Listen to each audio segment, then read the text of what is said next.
It's not about being gay, it's not about being a Mormon agenda. It's about setting aside differences and preserving the lives and future of our youth. I myself attempted suicide here in Salt Lake back in 2009 when I drove my car into the Little Bell Reservoir. You know, and I'm thankful that was a life-changing moment for me to really on the road to learn how to love my own self. You know, we all have many things that we deal with. You know, until we can learn to love ourselves for whatever reason, or whatever differences, or whatever makes you you and unique, you know, you can never fully learn to love anybody else or be able to be open to anybody else. And that love that you have, that gift that you guys have within yourselves, really needs to be reached out to other people. By you being here today alone is a sign that you do care, that you do want to take a stand for the lives of people. But the biggest difference will come is when you can actually learn to love yourself. And by learning to love yourself, your prejudices will be gone, you will hold nothing back, and you can really learn to love somebody else perfectly as they should be treated, you know, in their right, you know, outside of ourselves. For standing up for our youth, regardless of our faith, regardless of their sexuality, regardless of anything, is actually a gift and calling that's greater than anybody can ever do, because these are lives that are at stake. These are precious children who have a long future ahead of us, ahead of them, and without the support from people close by to the support that they need the most, they are lost. And unfortunately, it is our fault. It's not, you can't blame the church. You can't blame the Catholic Church, you can't blame the Mormon Church, you can't blame the non-denominational church, because it starts off with the individual. It starts off with the family member, it starts off with the friends, to make an individual choice to support. Not necessarily accept somebody's lifestyle, but to accept them as a person. To show them that they are loved, to show them that they are empowered, and that they are worth something. That their life has meaning, regardless what social pressures, regardless what society says, regardless what religion or politics say. Life is a gift for every single person, and no one, through their insensitivity or their lack of understanding, has the right to be a factor that takes anybody's life away.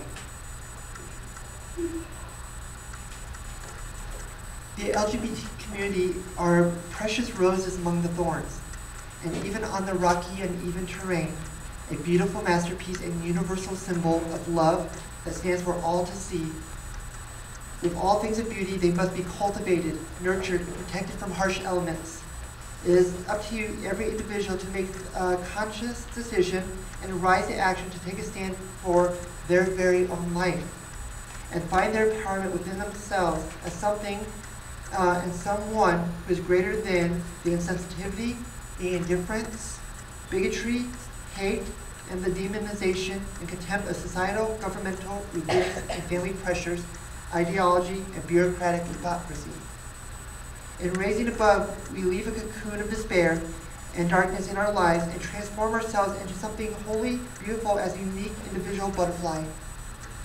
This transformation of sensitivity, love, understanding, hope, equality, and purpose allows us to protect our fellow cocoons and stand guard vigilantly until they are ready for their own transformation. We need to strive to build better platforms and mediums of communication, even in adversity, and not repay hate with hate. As a community, we tend to allow our prejudices against those who have already displaying the same get in the way. As a community, it is unfortunate that the world only sees us in their opinion of a negative light, through the glorified sexualization, drag queens, leather, through drugs and flamboyance, through attitudes and entitlements. They see only the outward expression of the community's pride and empowerment, versus the love two people share, the compassion, the scared person, the abused, the person who's had to overcome, the Christian, the parent, the child, the unique individual. The humanists for ideology based and false perceptions of morality blinds them to be able to understand true compassion and love. This is an individual plight, not religious, not governmental, or societal. Because until an individual can love truly, can truly love themselves and find their empowerment, they are incapable of loving another, and in doing so, infringes on the lives of others.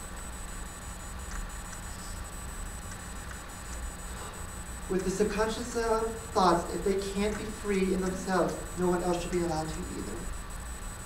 These individuals become our leaders and unintentionally, because of their own unknown self-hatred and loathsomeness in their lives, pushes in a domino effect onto the lives of others, where they are prisoners of their own selves. It's not that people hate the LGBT community. While their actions show direct and indirect hatred, it's they're unable to show love and compassion that is needed to be changed. As members of the LGBT community and allies, we need to take a stand and be willing to reach out in love and compassion, especially for the younger generation, and stand beside them and support and be there for them. It's this generation that is making positive change for the better future. In the words of Harvey Milk, I recruit you. I recruit you to be compassionate when others and their actions show hate. I recruit you to protect our youth, mentor them, and support them. I recruit you to be a voice. I recruit you to take a stand for all human life. I recruit you to be patient and not judge those who judge us, for they will be the ones disappointed in the end. I recruit you to fight and take a stand for yourselves, but at the same time, value the beliefs and ideologies of others, even when we disagree. I recruit you to find creative ways to open communication and dialogue. And I recruit you to take a permanent and immovable stance against bullying and suicide. I am blessed to actually be able to stand before you as a filmmaker, where I am part of many great projects, especially here in Utah, that are greater than myself. Ogden, Utah actually has a wonderful group of filmmakers of diversity from all over Utah and other parts of the country. We are a united family of all faiths, no faith, LGBTQIAA, and for those of you who don't know the ever-growing acronym, it's lesbian, gay, bisexual, transgender, intersex, queer, questioning, asexual, and ally. And for those of you who are living in San Francisco, there's no such thing as bisexual anymore. It's either hetero-flexible or hetero-curious.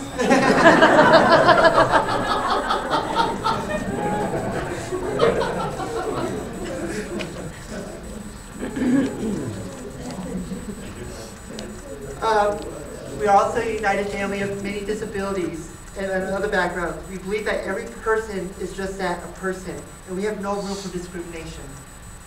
On May 31st, we will actually have our world premiere of a new soap opera called Proper Manners. Proper Manners is a gay inclusive soap opera. We are built on a community of many Mormons, soap opera stars from your favorite soap operas, even Anne Sword, who's on. We'll have a lot of cameos from all across many different soap operas that you've grown up with. And we have a wonderful family that's putting this on. We'll be talking about issues that are actually very relevant here at hand. Nothing that, is kind of outdated. We're going to be focusing on the issues of where you're dealing with condoms, where you're dealing with rape, where you're dealing with LGBT life, where you're dealing with trans issues, gay issues, the bareback issue, porn issues, drug issues, and not just LGBT issues. We're focusing is all-inclusive. It's a soap opera that is about life. It's about being realistic. Proper Manners takes place in an urban USA town called the town of Proper.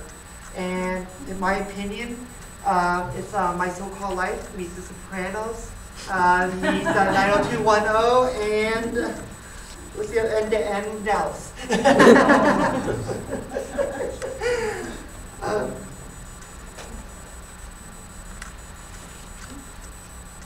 I am also greatly blessed that for those of you who may not know personally, but I know majority of you have heard of him at least by name, Mitch Main. He's an openly gay man who's the executive secretary of the bishop in the San Francisco Bay Ward. And I've had the pleasure of meeting Marion through Mitch. That's why I'm here speaking today. She found us coming into town and she wanted me to speak. I am proud to say that through a new film called Take a Stand that I'm actually the director, the producer, and the writer of, I have teamed up with Ogden Outreach to donate 50% of the proceeds of the film to Ogden Outreach and the GLSEN.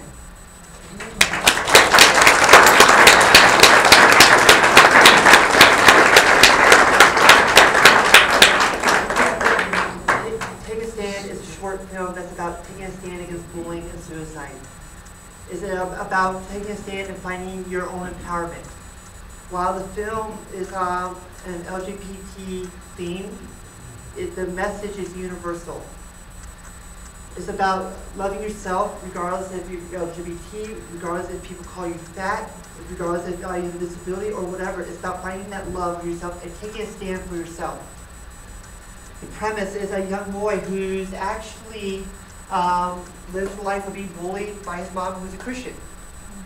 You know, supposedly devout Christian and everything, and he goes through daily, badgering by her. Then he also gets it at school too.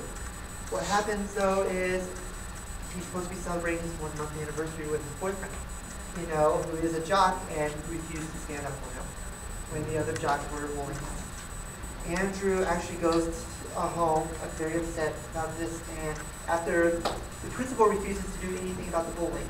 He's a homophobic bigot who thinks that Andrew's the one who needs to change and not the school. Andrew actually goes home and he attempts suicide. He is taken up to heaven where he actually meets Christ, and Christ tells him he is perfect the way he is. He is made exactly the way he's supposed to be. There is no change that needs to be done, except that he needs to love himself and take a stand for his life. And love one another. It's a message of hope, it's a message of empowerment, it's a message of love. And when he comes up and Heavenly Father tells him, or Christ actually tells him that, it's not your time yet, and you need to go back and take a stand for your life and the life of others. And he goes back and he takes a stand his bullying. The people in his life, there is a big change. And he learns, and the message is about learning that self-love, that self-empowerment, and that a single person can make a change in life. A situation, unfortunately, that a community should not be brought to of suicide brings a change to a community. We should already be that change in the community where this should not be happening in the first place. Right now, unofficially, as I was verifying, I know quite a few that have not made it to the papers. We are averaging 1 a week of a suicide here, or at least attempted suicide here in Utah. We can't blame it on an LGBT issue. We can't blame it on a Mormon issue. There's many factors why people commit suicide. But the problem is, again, it's universal. Suicide and bullying is not about LGBT. It's about human life, and we need to take a stand for all human life, especially our youth. And with the empowerment, especially here in Ogden, Ogden Outreach, we do have a wonderful organization that helps youth take a stand for themselves, helps them empower their lives, and helps them find that focus and hopefully that self-love that they can be the future leaders and make change. A personal testimony of a friend of mine who actually went through Ogden Outreach as a youth and everything. He's 20 years old now, married, and his wife is in and out of labor right now. And so they're actually expecting their first daughter soon. And he's a 20-year-old boy now, so maybe 21 in September. And as he was telling me yesterday, because he asked me if I knew anything about Ogden Outreach, I said, yes, actually, I'm speaking about it. He said Ogden Outreach saved his life. Ogden Outreach gave him the power that he needed to be himself. In a world where, unfortunately, Utah Mormons suck. There's a difference between Utah Mormons and Mormons everywhere else. But the whole point is that we need to love one another regardless. I am blessed to be able to be here. I'm blessed to be one of your panels, and I am appreciative that you guys are all here in solidarity to join us in taking a stand for the lives of all people. Thank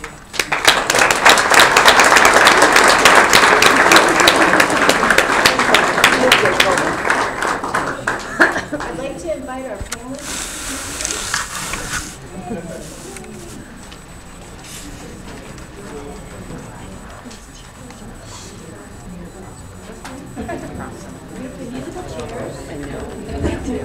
Slide over. Yes, ma'am.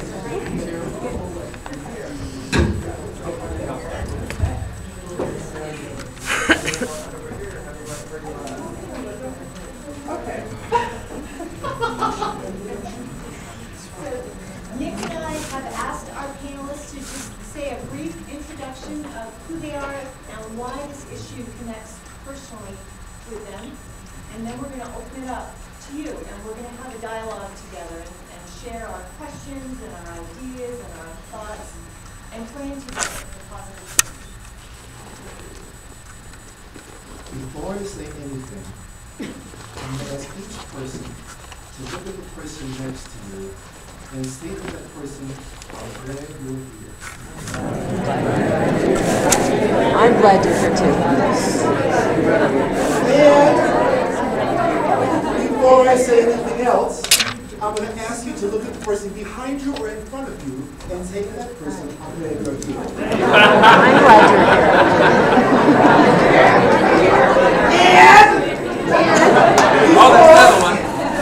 Before I say another word, I'm going to ask the people on this side to look at the people on that side and wave to them, the people on that side and the people over there.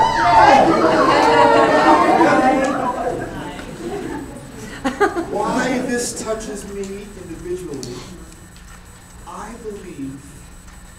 feel that I have a responsibility to help to change the climate, to help everyone to realize that we all can affect a positive climate.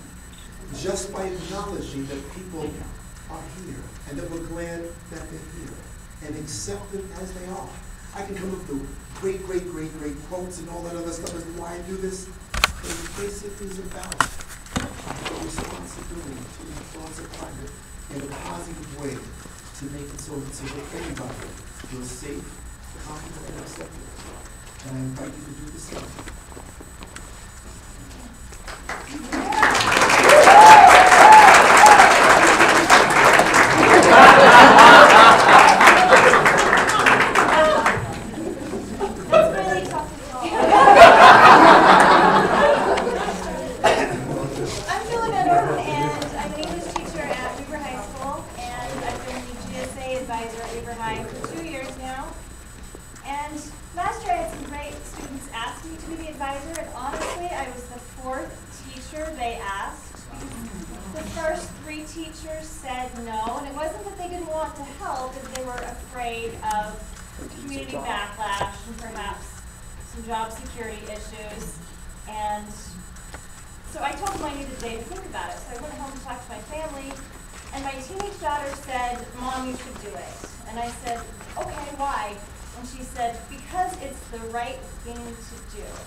I'm fortunate to be the daughter of a Jefferson Award winner for her work with the AIDS community in Portland, Oregon, and dedicated my educational experience to become somebody who hopefully can empower all of my students to feel loved and welcomed in a way that my family needed to reach out to those who didn't have that in their lives.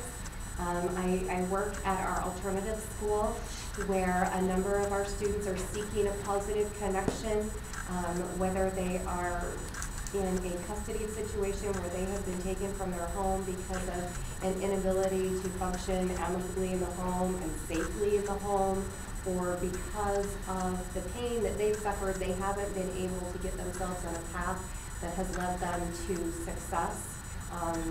We have addiction, we have depression, we have anxiety, and it's very important that every one of us who has also experienced that in our lives to varying degrees welcome our students. In doing this work, I am an educator and a student and a parent, and have been very honored by the Utah community. I was the 2009 Teacher of the Year for Diversity. One of those very fancy names, but the Utah Association of Multicultural Education honored me for my work and my efforts, and I hope that that's just the beginning of my continuation in this process, and I'm very happy to contribute as educator, student, and a member of our community.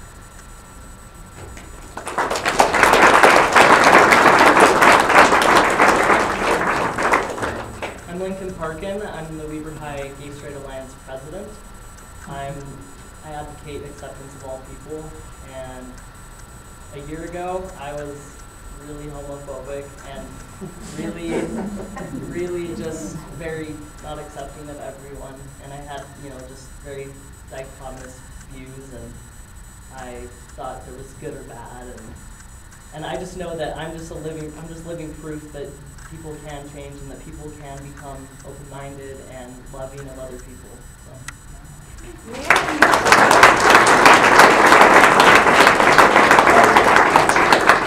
First of all, I want to say, let me clarify, it's not that Utah sucks, there's just a big difference between Utah Mormons and Mormons everywhere else. I joined outside of Utah. I joined the church outside of Utah, so.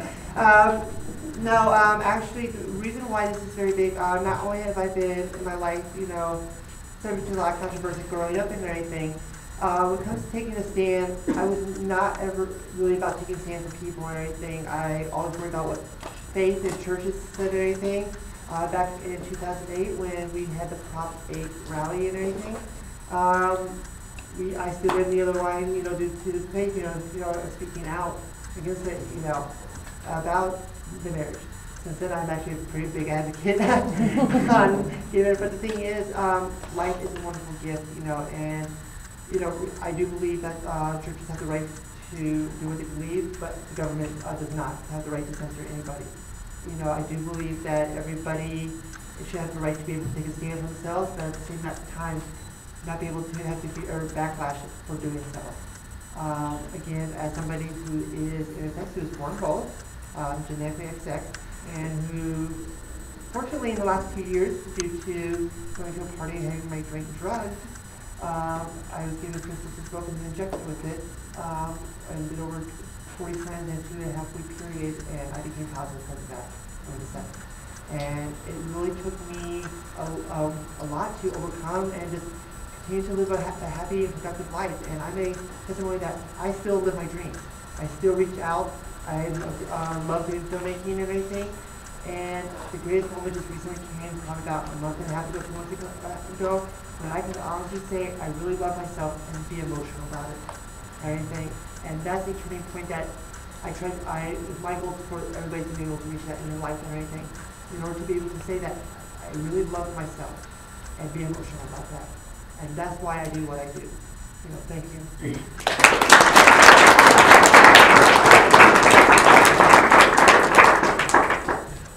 I'm James Humphreys. I'm Vice President of the Utah Log Cabin Republicans chapter currently. I'm the only openly gay member that's a GOP strategist in the state. Oddly enough, that means that I'm really well liked by some people and really hated by others. And I never know if it's the Republicans or the gay community that hates me more. But the reality is, in this state, there's a lot of work to be done on all sides of the aisle. No important social evolution of any kind has ever been accomplished by one group.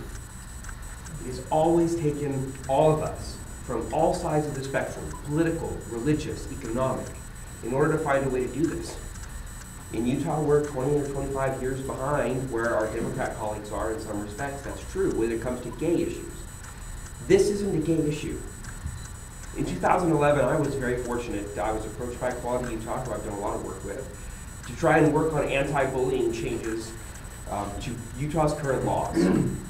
I went to Senator Ralph Okerlund, who's a senator from Manti, in the middle of nowhere, where there's no people. And I said, but he was chair of the redistricting committee. And so I said, if I can win over this one man, over, then we're golden, because he's chair of the redistricting committee, and there's not a single person in the legislature that's going to make him mad this year. And you know what happened? I walked into his office, I sat down with him, it took me less than 5 minutes, and he said, I am so glad you're here. And I said, why? I have a constituent whose son just committed suicide.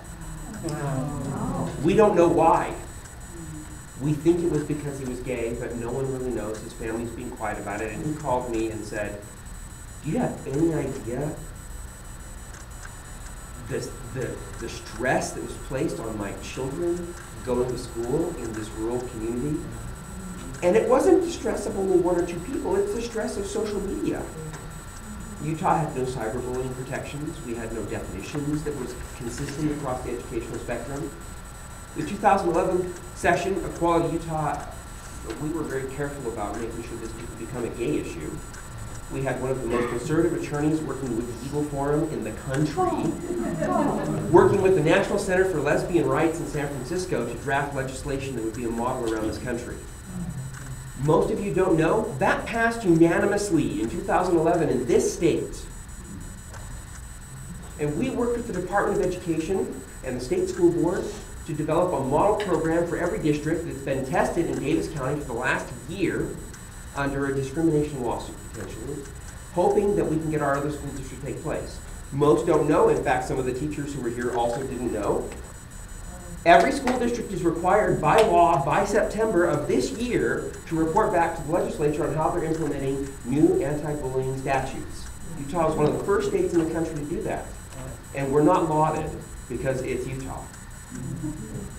But understanding how that law affects you and what we as a community can do working with everyone to address this issue makes a difference. Lastly, and I'll get off my soapbox, why this is important to me. There's a huge study that was done the last few years about what causes bullying and suicide, where that pressure comes from. In Utah, there's no question that the #1 community that's affected by this is the gay and lesbian community. That's the reality. It's a small minority group. There's a homogenous population as a general rule, and despite the best efforts of leadership from the LDS Church, there are just some people who will not open their minds. That's the reality. I'm a big fan of being brutally honest. You just need to know that. However, Utah set an example because of what the church has done, working with everyone else, other faiths, in working with other social groups, in working with multiple political parties. And while that affects our community more than others, because we're a small group and one incident ripples so much faster in our community. You know, in a place like Texas, the #1 reason we get bullied is for race. In California, the #1 reason that kids are bullied is for religion. I mean, I graduated from California. And this is 20 years ago. If we put all of us that were religious together in San Jose, we were still the minority. And so this issue transcends any one group. And it's incumbent upon us all to set an example. For whatever reason that brings us together, we must set that example. It's not just about gay or straight or black or white or Mormon or non-Mormon. It's about making sure that we create an environment that our children are comfortable with, that when we leave to go to work and they leave to go to school, that we have an expectation as to what they will be encountering during that day. And that we set an example in our own homes to make sure that our children don't become the bullies, and that we set an example with those parents and with the school districts and others to make sure that their children are held accountable as well. And that's what matters to me.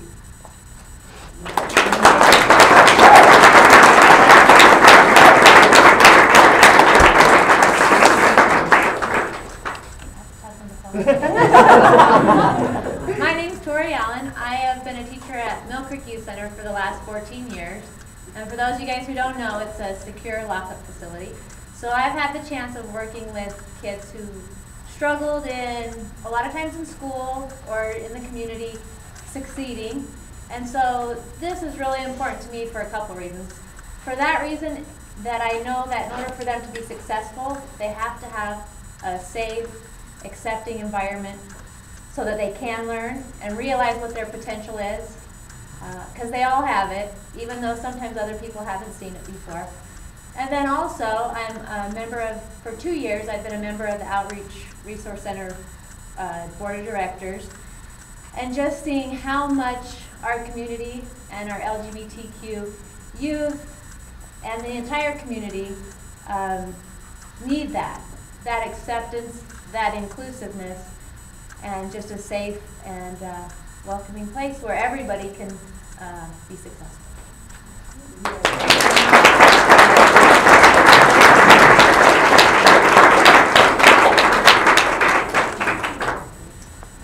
So now we'd like to open it up to your questions and comments and ideas, and it's very important for all of us to keep positive, no bashing, good stuff. I mean, exchange ideas, yes. I mean, I'm not talking about censoring your ideas, but we want to keep it positive.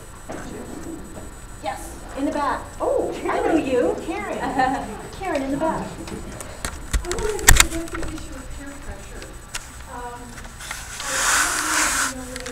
was unfortunately involved in the Auburn High cheerleading issue that just happened, and she's a perpetrator.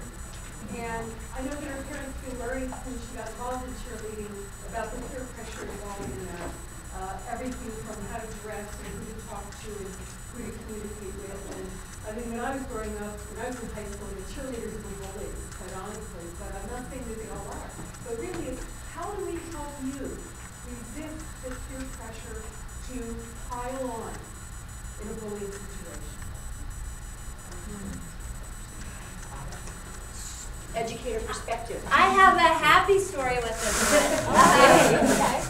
one. We, at Mill Creek, even though it's, we have bullying there, just like any school. In fact, we probably have some of the biggest bullies that were out in the schools in our school altogether.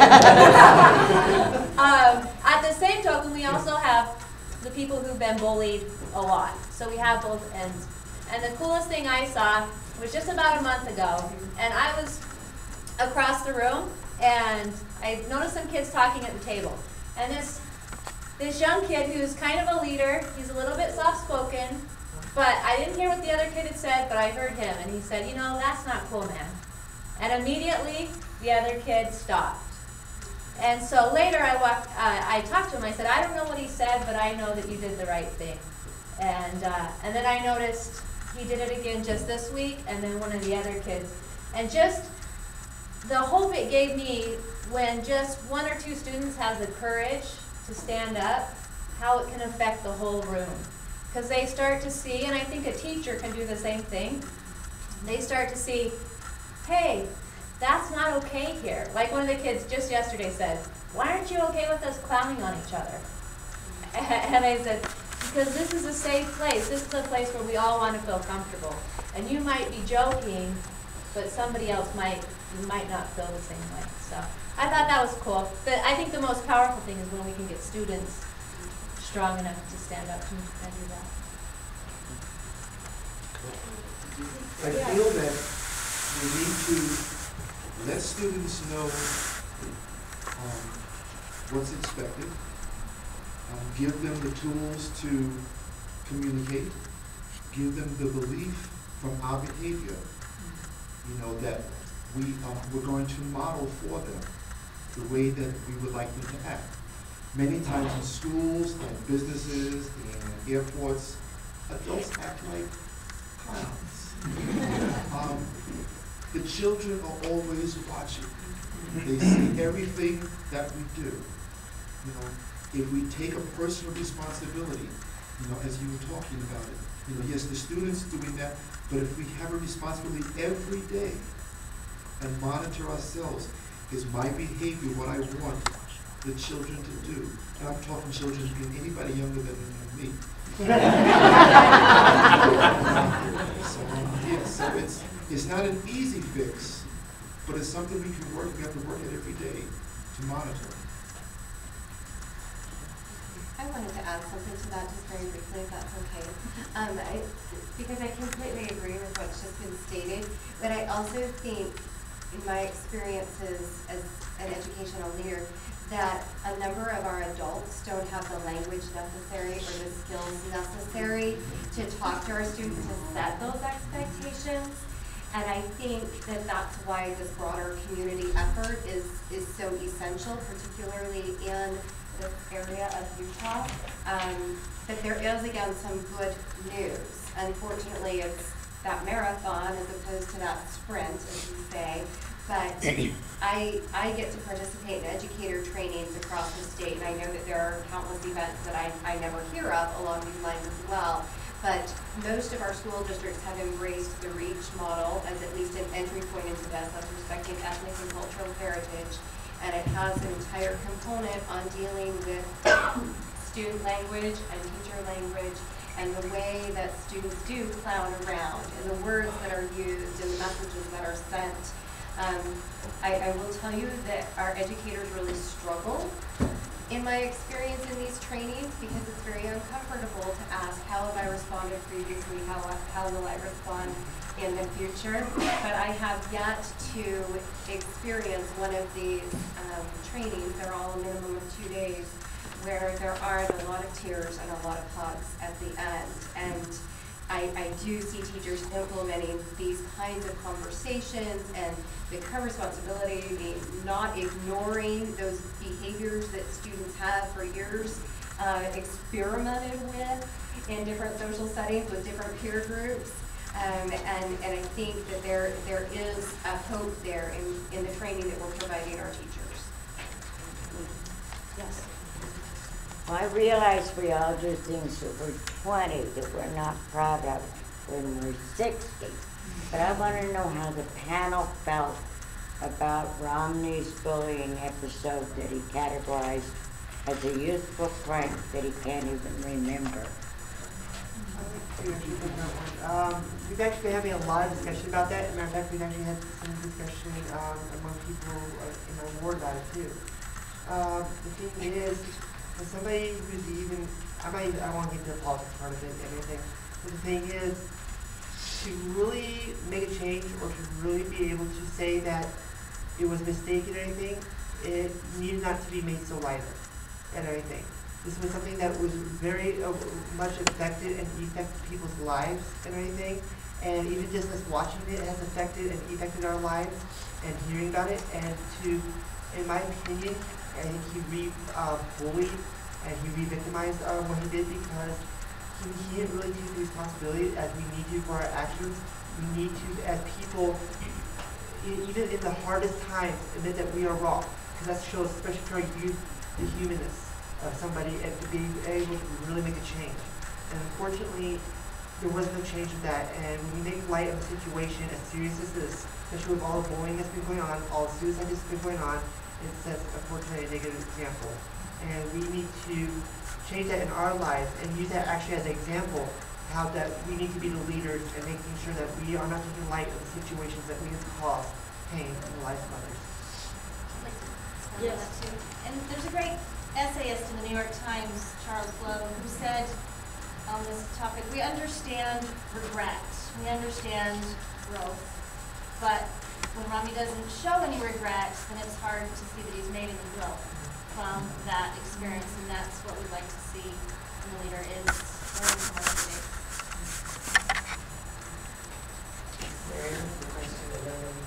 Great. Well, I'm only 14 years old, and most of my life has been in soldier. When I first came out here, I was bullied almost every day from, I'm not being in school, but, and this year I just came out, and I feel really comfortable in the new school, and we don't stand for bullying at all. No. And I'm just really happy, that I can finally be who I am and not have to more than that.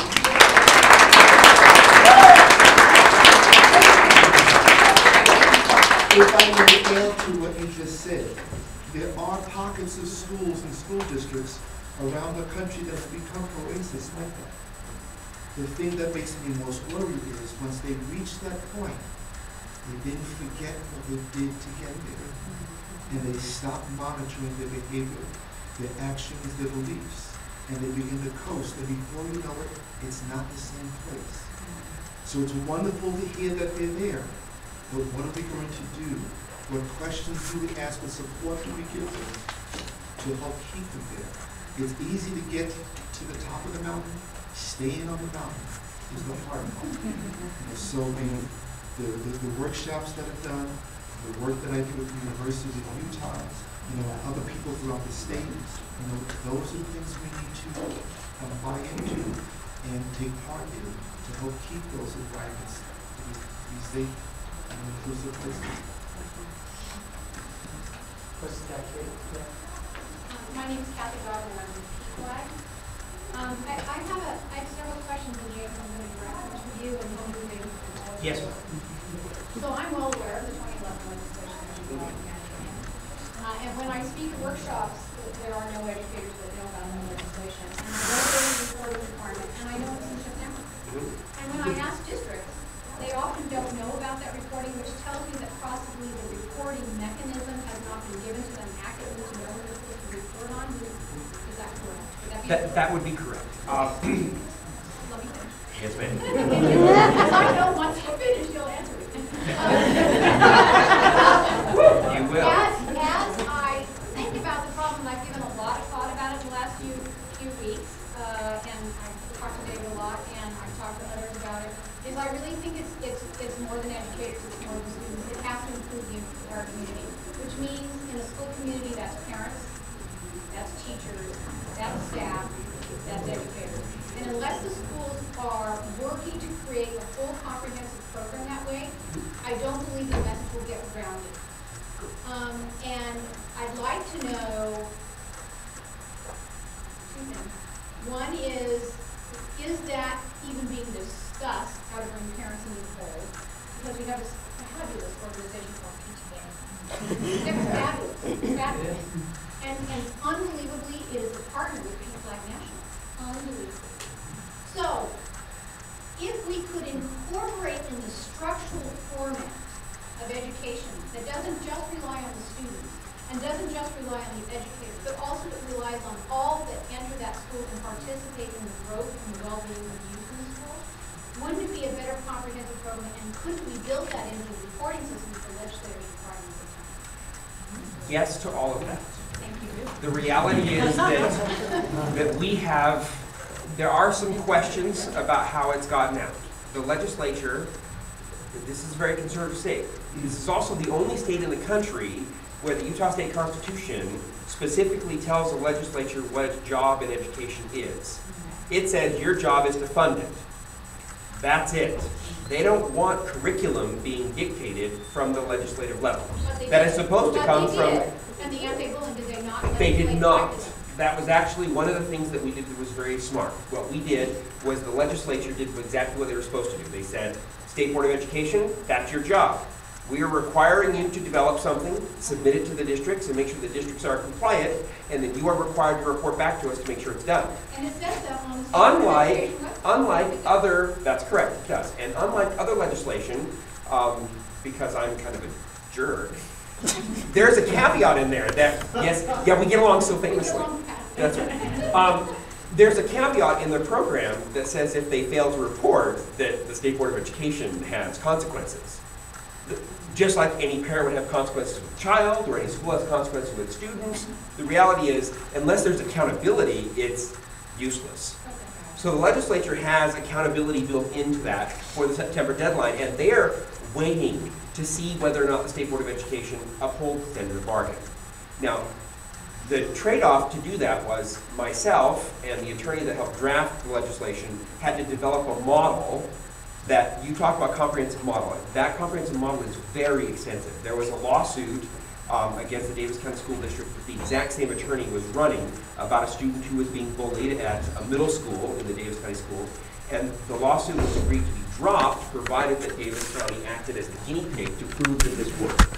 So for the last year, they have been tweaking and fine-tuning all of this. So we will avoid things like a crosstown school as a rival makes a bullying complaint against another student on a football team or a volleyball team, and they have to be benched for that time. It's a big game. There are all sorts of things we have to manage with that material. Because of that attorney's association with a number of very conservative groups in the state, the comprehensive plan already includes massive amounts of parental involvement. In fact, one of the parental involvements is a requirement that after the second incident of bullying that is written up and found to be truthful, that the parent is required to allow their child to take counseling either at the school or pay for counseling outside of the school, but they are required to have the child in counseling. Additionally, the plan includes a much broader community effort to know exactly what is. The biggest problem with any legislation top-down, as they were attempting to try and do that we corrected, is that nobody knows the details. So we've been working very hard over the last year to make sure that the details are being fleshed out at Davis County, and now that we're comfortable where that's at, that information is being sent from the school board, hopefully in the next week or so, to all the districts and say, look, if you don't know how to do this, this works. Modify it for what works in your local community, depending on the size of your schools and your districts, whether it's a rural or urban environment, but you have to get something back, and you have to get it back in the next couple of months before the next school year starts. So that will happen, and there will be an awful lot of news coverage that goes with that. The only thing the legislature appropriated was $150,000 that the legislature appropriated in the 2012 session to make sure that this was advertised locally as school district implemented. Because the number one complaint from districts that we got from the administration, who never talked to teaching staff, that's a whole other subject. No, she's stuck in the middle, and I feel sorry for her position. But the challenge was they weren't sure how they could afford to get that information out to the public. So the legislature appropriated a nominal fee to help prime that pump to see what will happen. And we'll watch that between September and the ledge session. But that's the window. There are consequences. If we don't get what we need in September, January will really suck. So I have a follow-up. David, you were telling me about something that you're going to be doing this summer with educators. Does it tie in? Yes, it does. Okay. Would you tell us a bit about it? All of the research that I have done in regard to effective school environments, families have to be part of it. You know, not standing on the outside waiting for someone else to make a decision. They need to be part of the conversation. To that end, July 10th and 11th, University of Utah is sponsoring an anti-bullying institute for school teams, and we are requiring that the school teams have family members on those teams.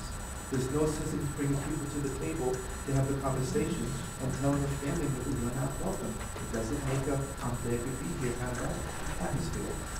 At the end of the institute, the participating schools, the outcome is they'll begin to make those plans, those action plans for the September deadline. Community Caring, the organization at the University of Utah that I'm the associate director of, has recently become a partner with the state of Utah's Department of Education to help schools become compliant to this mandate that has come out. This no is all money, good. but it's nice that they're talking about it. But we're going to do it with families at the table. You know, we didn't stop asking for parents because parents suggest something else. So we say families. You know, and that took a long time debating at the university. Why you keep saying family, David Martin? Because sometimes parents that doesn't define it. You know, so we need to look it up. And also at the University of Utah, we do implement called Safe Zone training that is implemented through the LGBT Resource Center and through the Women's Center. And it's the curriculum that is actually available for anybody who wants to be an ally for their schools or for any college or high school, middle school. And it's to create safe zone and create education among people who are maybe not know much about the LGBT community or people who want to be the allies and never knew how to create a safe zone.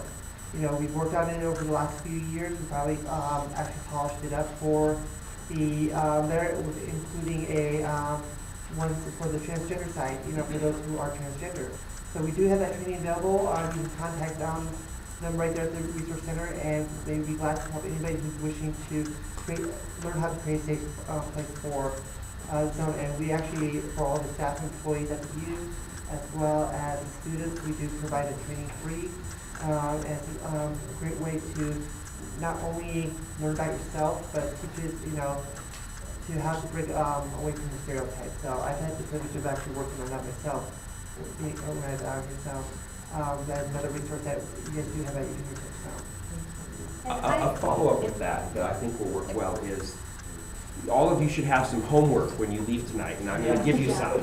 No, he's not. Yes, because the September deadline is creates a window of opportunity at the beginning of the school year between that and when the leg session starts for the legislation to know what's going on. You all have representatives. You all have people you know in schools. It's critically important from the ground up and not just the top down that we ask for where's the plan? What's the information that is available to us tonight? It's not just about our being able to give you information, it's about what you can do with that information. So I would encourage all of you to make sure that you're asking those questions of the people you work with that you see on a daily basis. Ask them, do they have the forms for me to fill out if I'm being bullied at school already? Ask them if they have someone who is sponsoring a club that deals with diversity or tolerance. Ask them. Hold them accountable on your end as much as we're trying to on our end. And that will create the environment necessary to make sure this works the most effective way possible. Ask them. All of you could do that. Let's do homework. In the back, Green. I wanted to address this position. As a high school student, would you say that your fellow students are aware that hazing is a criminal offense and that, charges can be placed against them and just the legality? We all have done stupid things and probably gotten away with most of them.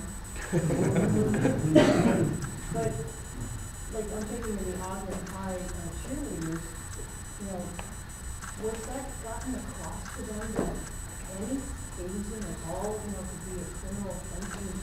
Is that knowledge that you would say that your classmates know, and that some leader, some adult has taken the time to actually lay it out as a fact that, hazing is criminal? Yeah, I remember actually going through a hazing course, and the whole school went through this hazing course, and I think it was I think several times maybe, in junior high and high school. So, and I haven't seen a lot of hazing at our school. I know that they don't do the little rituals or to get into a sport or whatever things anymore. Not that I know of. Because in choir we used to have one.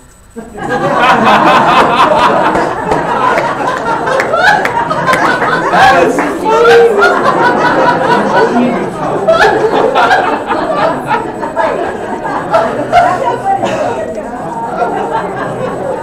You don't throw the slushies?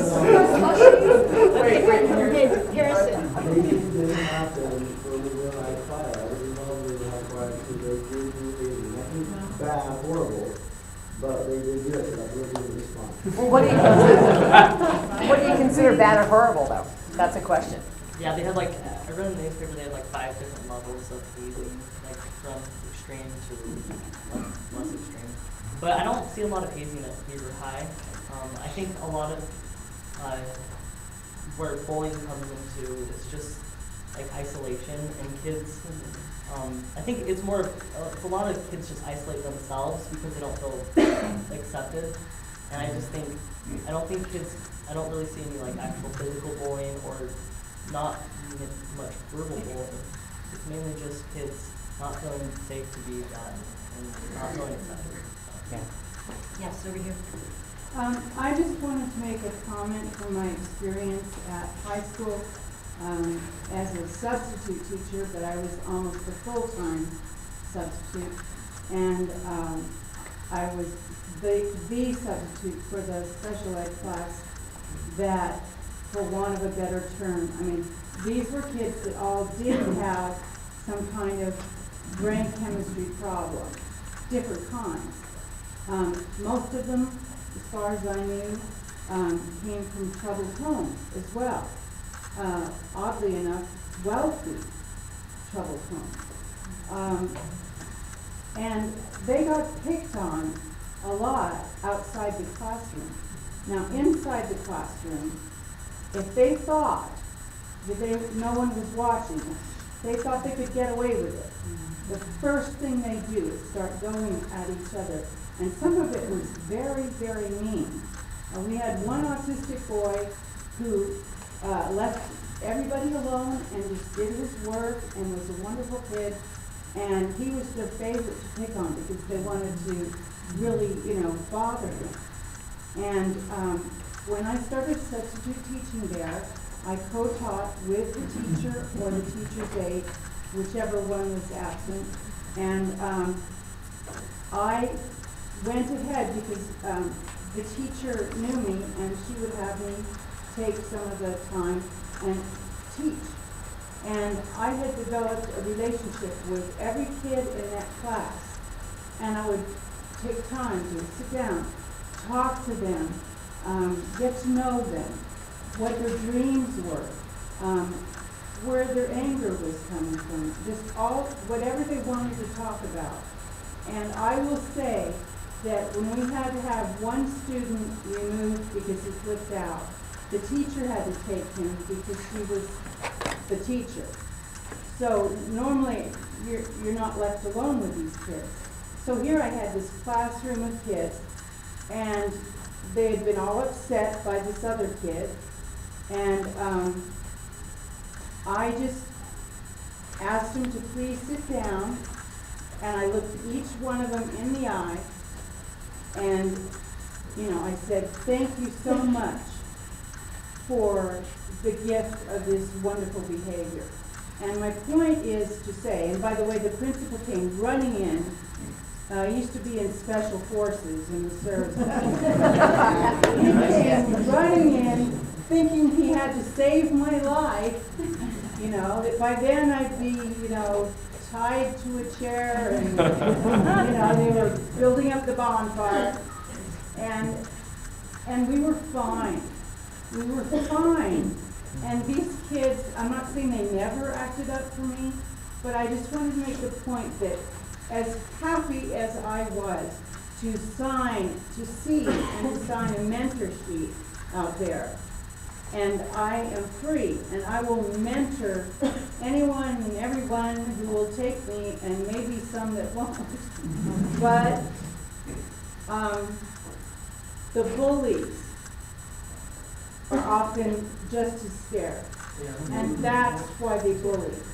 And keep in mind that if you have a chance to develop a relationship with a bully, do it.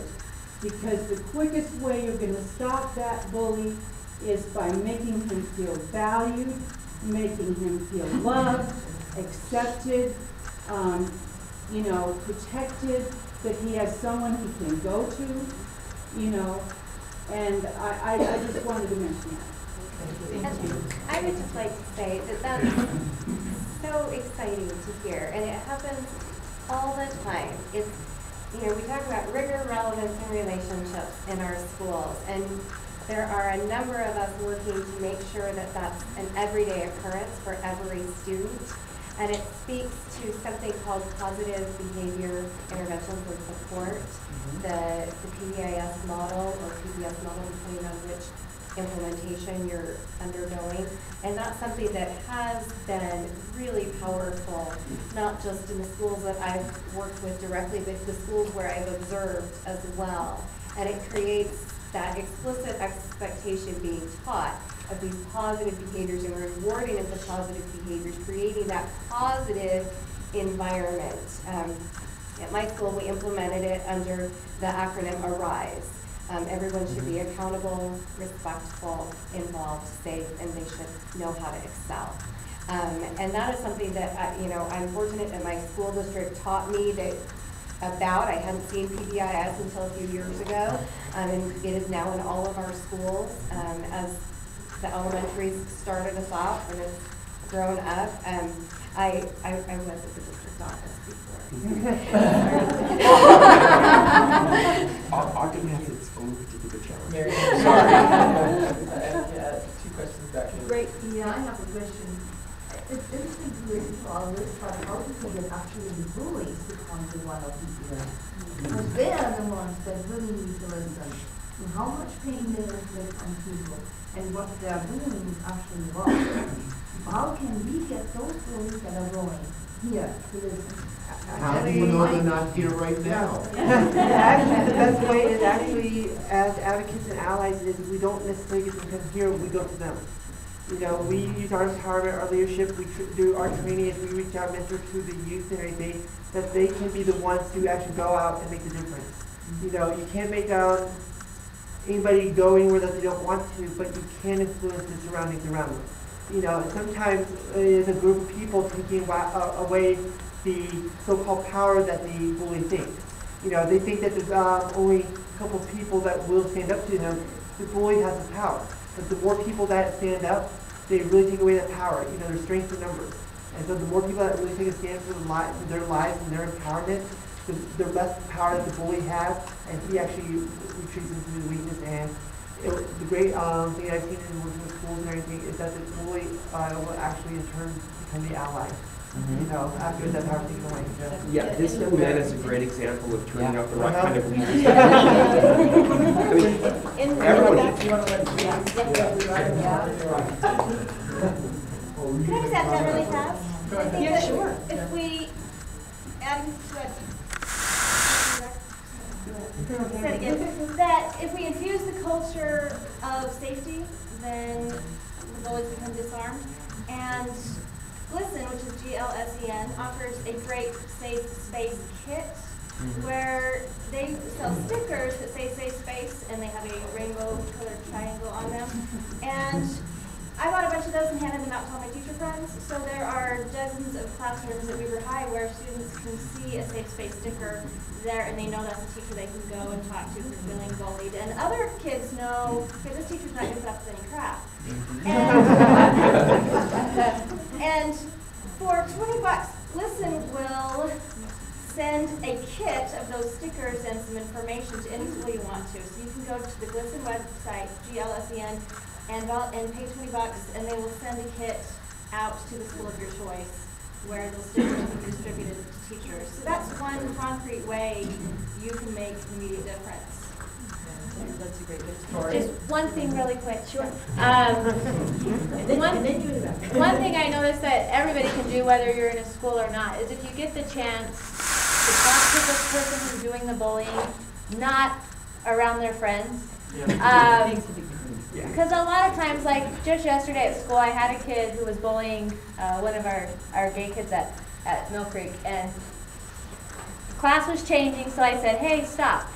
And so he came over and I talked to him and I said, hey, you can't say that kind of stuff, that's not okay. And he goes, well, I won't say it around you. And I said, no way, you're a nice guy, how about you just don't say it anywhere? And then he kind of looked at me and then he walked out. And then another part of it, I think, is sometimes we need to educate, and sometimes it's teachers also that need to be educated about certain things that aren't okay to say. I was talking to another kid who had said some really disrespectful things just about women. And I sat down and talked to him with the school counselor, and he said, well, I never thought about it because my mom always talked this way about these type of women and these type of women. And so I just thought it was okay. And I think he kind of knew it was wrong, but to hear him say, I thought, you know, wow. It's not okay. And I said, and you know, sometimes people who you are offending they don't have the confidence to tell you that you're offending them. Because he said, well, nobody's ever told me I shouldn't say that before. You know, and so it's just a matter of getting them to stop and think. Or people who maybe aren't part of the LGBTQ community. I know one of my sweet good friends who's so supportive one day she just blurts out and says fag, and I said, whoa, whoa, whoa. I go, we don't say that. and she is very sweet, but she just didn't have the education. She's coming from a different generation, and she didn't realize how offensive. I mean, she knows me, she knows my background, and she just didn't realize. It was an honest mistake, and so sometimes just bringing them in and saying, hey, let's say a different thing. No, it wasn't Lynn. I have a question for Jane. Yes, sir. My name is Peter Clemens. I'm a physician, and I'm running for Utah Senate on the other side of the aisle. I'm sorry.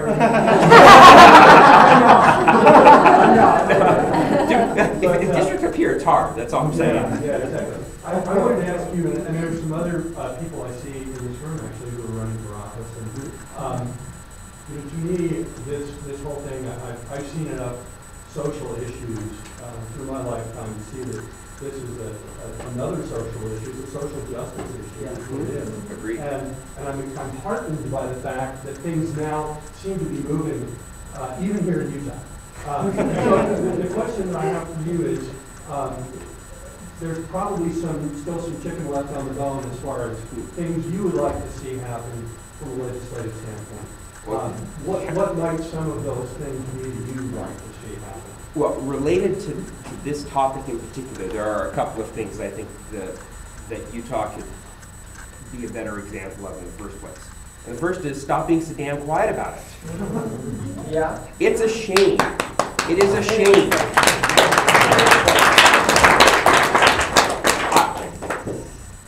In the 2012 session, I got Representative Derek Brown to co-sponsor statewide non-discrimination based on sexual orientation and gender identity with Senator Ben McAdams.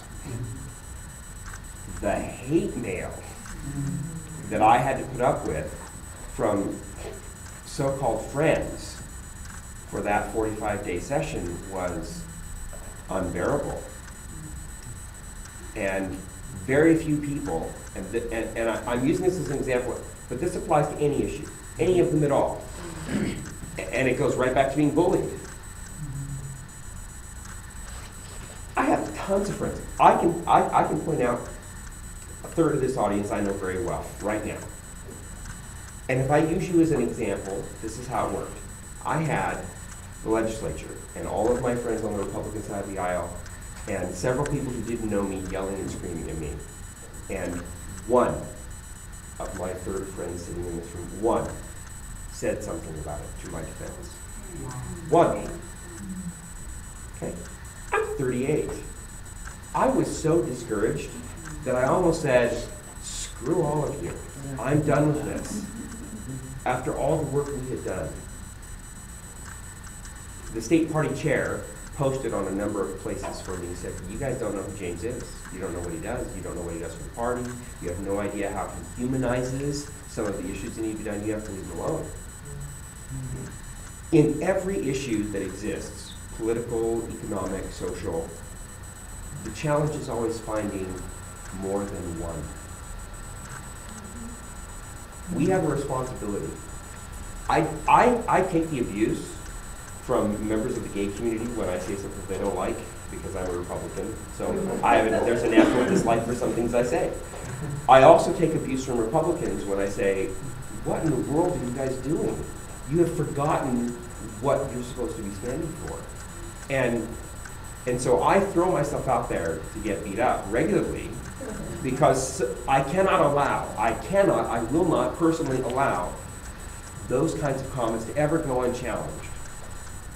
What we need as a community is all of us doing this. We need all of us to say, I will not stand for that kind of behavior. I will not stand for that language. I will not stand for that comment. I will not stand for what I just saw happen. No matter what it is in our lives, we need more people who say, I may be a little scared. Will you help me stand up? We must all stand up and say, no, we have had enough. This is not acceptable in our community. Whatever the situation is. Legislatively, we need more of that kind of encouragement. We need the legislature to stop saying, just because Equality Utah sponsored this, or just because the Pride Center likes it, or just because the ACLU likes it, does not mean it's garbage. We need more people on all sides of the spectrum saying, you must give due difference to whatever comes up, no matter what it is. We are all constituents of everyone. It doesn't matter who your elected official is. They are responsible to you. Republican, Democrat, Independent, doesn't matter. They're responsible to you. We don't hold our people accountable on the local level. We don't. It took us a year. A few of you are here, a year of fighting because we had one obstacle in Mayor Godfrey dealing with non-discrimination in Ogden City.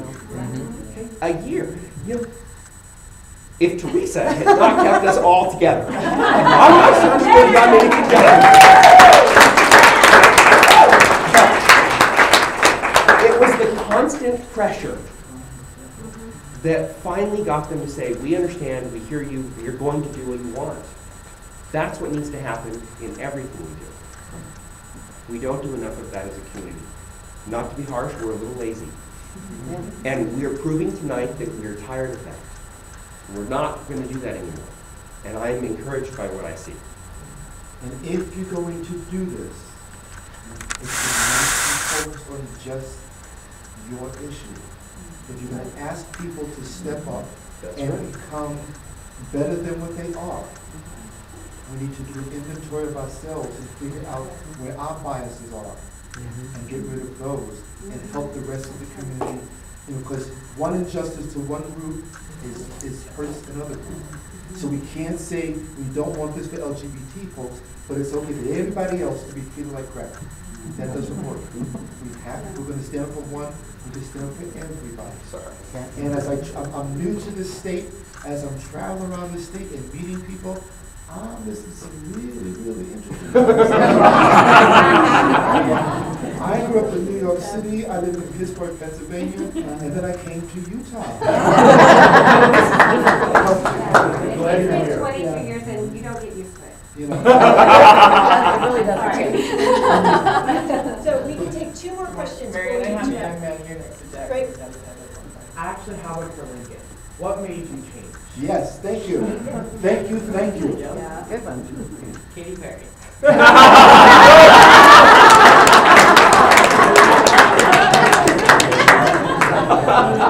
Pretty much on music. I like to sing, and I'm a music activist, and Katy song Fireworks, just like I was at a point in my life where I'd been through counseling and all these things where I just hated myself and I hated everything about myself, and I just wanted to be a different person. And I found music, and I just decided that, you know what, I can't improve or anything if I'm going to hate myself. So I've just loved myself, and I've loved other people, and just loving yourself helps you to love other people. And now I'm working for acceptance of all people, not just...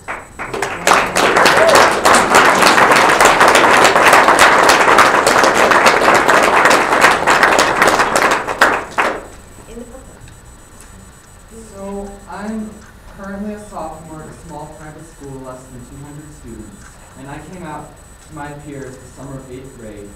So I started off high school as an out teen, and I was in an environment where I wasn't just accepted, I was celebrated. I became the president of my freshman class. I felt safe when I went to school, but there were still a lot of rocky times when I felt alone. And I didn't know about outreach. I didn't know about any of these groups in Ogden. It was tough for me thinking, you know, who do I go to when I have problems? And I was wondering, what can we do to reach out to students in public schools and private schools, being homeschooled, to all of you, even if, you know, they're just not part of the big majority of students that go to public schools. It was hard for me. Nick, you Yes, take that do you want one. me to take that? Yeah, tell All them right. what you did. What did I do? You did. Your letter to the editor. Oh, yeah. I'm Nicholas Mon. I have been recently brought on to the outreach program as the LDS LGBTQ liaison. It's a new position. We're filling it out.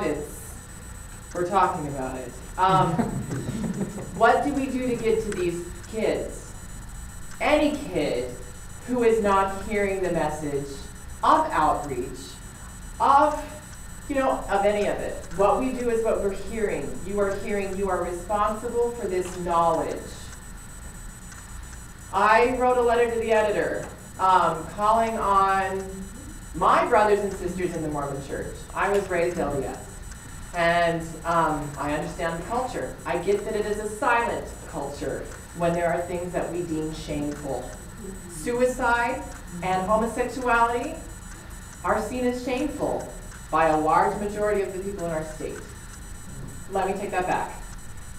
Because I have heard a huge response from straight Mormon allies who don't have the language to say, I want to stand up. And I want to be heard. And so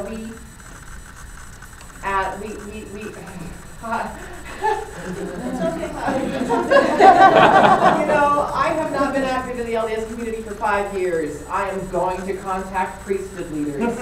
I am going to say to them, I am part of your ward. I am part of your stake. There are people who are like me in your religious and your civic communities. We are here.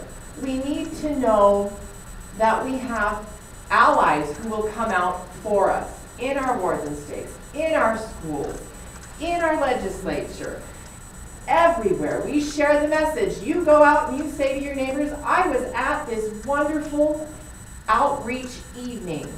I was moved by the spirit of community and of love. I learned that we have a death toll that is unacceptable. A suicide a week, unofficially. Officially, we have seen 5 in the last 4 months.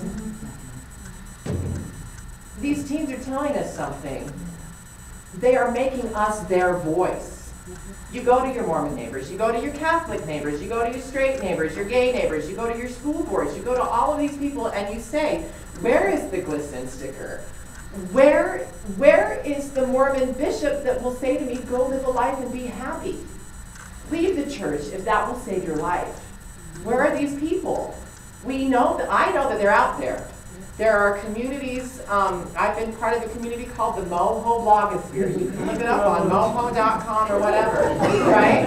You read these stories. There's Mormon Stories podcast. There's the LGBTQ Mormon Stories podcast, Facebook pages. There are resources. We have wonderful people like Dr. David, right? You need to share this with everyone. My idea is, we become missionaries. We gain converts. It is the word of Harvey Milk. I'm recruiting you. Whoever you are, recruit, preach, proclaim the gospel of love. Amen.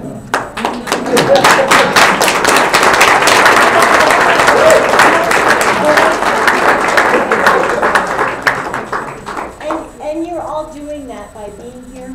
I have seen this huge outcry on Facebook. There are posts everywhere, hundreds and hundreds of posts all the time. There's folks like Austin writing letters to the editor. It's everywhere and it's wonderful. So do an inventory. Think about, okay, I spoke up this time. You remember what you've done, feel great about it, and do it again. Gather courage from that. When you see a chance to speak out, do it. Do it. And do it out loud. Put your name on it. Put your name on it. Because then people know it's you. And it's not some right wing or left wing or whatever, It is you. It's your eyes and your mouth and your hands that are making change. Participate in the It Gets Better project and post that on Facebook too. That's a good thing too. I personally work with a wonderful Moho and everything in Spain. He's a wonderful, fabulous guy and everything, and get to know him. Now he's been able to speak at the Circle of the Wagons that we just had here in Utah and then also in BC. He's actually working on a few nice projects with the conference calls we just had. There. Nick's going to tell us. But the great thing about it is we do have people within the church who are basically starting to send the rift. and it's a shot that's actually being heard around the world. It receives a lot of negative buzz from all over the world and everything, but the thing is, it's growing a positive message. We have, within the last year, we've actually had, and between the letters and between conversations, I've actually been able to talk with others, as we are in the same ward, the acceptance of the community, the people wanting to know more about the community, the people who are willing to take a stand for the community is growing and growing. It's a wonderful opportunity, because people are starting to basically, they love the church, they love the ward, but the thing is, they're realizing it's time to stand up for the individual, it's time to stand up for you, and the thing is, with those, there is a big change happening. And with the younger generation that we have within the church and everything, even with probably we're 50 divided in the church, and the younger generation who is actually stepping up within the church, and they are saying that we actually support our gay friends, we actually support the people in the church who are gay and everything, and it's the older generation who's actually, as they die out, you're going to see the big change in the next 10 years. In the next 10 years, you're going to see a big change in the church. You're going to see a big, probably, I can't say for sure, but probably a global apology that's happening in the church that, is, we're sorry, but a big apology, but there is a big change happening. We are on the frontier and we are the pioneers. That is very true. Yeah, just one thing. So the way the library works is they're going to kick us out. Yep. Okay. So that's why you see things speeding up here. That we are just wrapping things up. Okay. Nick is one second. just to tell you what's going to happen here. Okay. Nick is going to give us a brief update on the exciting things that are happening in the LDS world. I'm going to tell you what other community events are being planned. They're also in the back of your sheet, okay? James says he has a very, very brief, very important story. Yep. We're going to hold him to a very brief, very brief. So, how many of you are parents? And how many of you have cool parents? Clearly not enough of you. Here's the thing. Repeat it, we were distracted. Okay. It's our 10-minute bell. 30 seconds. Okay, so a few months ago there were a number of incidents in the gay community in Utah that rocked all of us with regard to beatings and so forth. It scared everyone. My mother-in-law called Ted and I after the third incident was reported in the paper. And she said, do whatever you have to do to be safe. Don't put yourself in a position where you can be hurt. My husband's 8 of 10. We're married. We're in our 30s, for heaven's sakes. And she's terrified for us. And what was our response? Now she's available where she's at. We know of 4 youth from his location in the last couple of years that have come out, all of whom have had very bad experiences. All of whom know that if they want to go and talk to Mary, she's available. Yep. Again, it's about what we can all do individually. Exactly. Nick. Really quickly, exciting stuff. There has been a letter sent out across Facebook by a wonderful woman named Erica. No, not that. Alice. The Pride Parade? Yeah, Erica. Yeah, Erica Munson. Yeah. Oh, I thought you said no, not that. Erica Munson. Look her up on Facebook. She is gathering together a group of active LDS members of the, LDS members of the church. I guess that is the church. Who are going to march in the Pride Parade under the banner of Mormons for Building bridges. Building bridges. Oh, I love it. Building bridges. And that is what we are. We are bridges. What we are planning with outreach All is of us. all of The us. entire community. The gay community may struggle with the fact there are straight Mormons marching in their parade. We need you to march with us to be the arms around our Mormon allied brothers and sisters. There you go. We have to protect them as much as they protect us. That evening, that'll happen during the Pride Parade. That evening, we are going to have for lack of a better term, a fast and testimony meeting about what we've experienced in that march, correct? We have an A allies personal meeting. narrative. Yep. Yeah. Exactly. queer Mormons, straight Mormons, any of us, whether we've been, we're active members of the LDS faith, we've been excommunicated, we're inactive, or we're voluntarily removed. July 1st, we want to pack the pews. We want to show the queer youth in the Mormon Church that they are not alone and they have support. We are drafting a point of reference for people who wish to speak at a fast and testimony meeting about marching in the Pride Parade. Whether you are active, inactive, excommunicated, voluntarily removed, or not even a member. We will pack the pews. We will have more information on that in a meeting that is coming up, specifically geared toward helping LDS allies learn how to become allies and have the courage to do that in their local congregations. Again, it's from the ground up. It is from the ground up, and you are the foundation. Thank God, or whatever else is out there, that you are here. I'll make myself available outside for those of you who want to talk to me about some more of the undercurrent that's going on in the LDS community and the queer community and how we're allying ourselves together. I do need to say, is anyone heading north to Logan tonight? Thank you. All right, so I do need to get riding home at a decent hour. Okay, so what we're going to do now, as the library's closing, they'll lock us in or not, they don't care about us. So we're going to leave. For folks who would like to talk more, we'll be in the park because we have a special screening of Bully coming up, and we need the tickets.